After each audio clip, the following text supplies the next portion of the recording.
Friends, welcome back to my channel. ఈరోజైతే నేనైతే చపాతీతోనైతే ఈ నూడిల్స్ చేశాను. ఇవైతే నైట్ మిగిలిన 2 చపాతీలతోనైతే ఈ నూడిల్స్ చేశాను.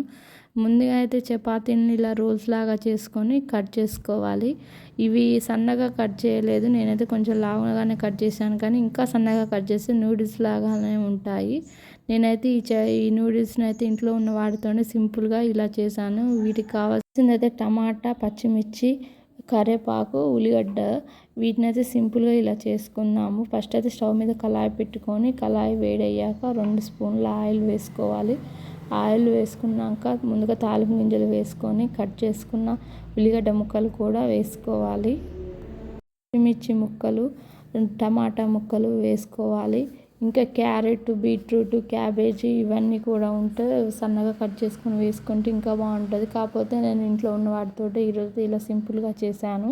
ఇంకా స్పైసీగా మనం కావాలనుకుంటే మాత్రం పెప్పర్ పౌడర్ కూడా యాడ్ చేస్తే ఇంకా బాగుంటుంది. గరం మసాలా పౌడరు వేసుకోవాలి. కాకపోతే నేను ఈరోజు ఏమీ వేయలేదు, సింపుల్గా కొంచెం పసుపు, కొంచెం కారం వేసి సింపుల్గా అయితే చేశాను. దీంట్లో అయితే కొంచెం రెడ్ చిల్లీ సాస్ అయితే వేస్తున్నాను. ఇంకా green chilli sauce, pepper powder, garam masala powder ఇవన్నీ వేసి ఇంకా స్పైసీగా ఉంటాయి. ఇవి వీటి కోసం అయితే 2 ఎగ్స్ అయితే తీసుకున్నాను. ఇవి ఎంత ఫ్రై అయ్యాక ఈ ఎగ్స్ కూడా వేసాను. వేసాక కొంచెం ఎగ్ ఫ్రై అయ్యాక కొంచెం అలా కలపెట్టుకోవాలి.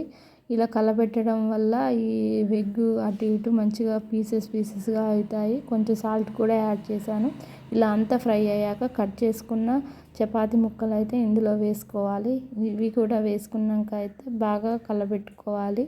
అన్నీ ఇలా కలపెట్టుకోవడం వల్ల ఒకదానికొకటి అంటుకోకుండా పీసెస్గా ఈ నూడిల్స్ స్పైసీగా చాలా మంచిగా వస్తాయి.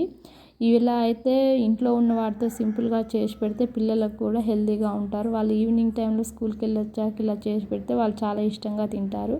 నూడిల్స్ అయితే రెడీ అయ్యాలి. ఇలా ఆనియన్స్ సర్వ్ చేసుకొని తింటే మాత్రం చాలా బాగుంటుంది. ఈ వీడియో నచ్చితే మాత్రం ఒక లైక్ చేయండి. Please subscribe my channel.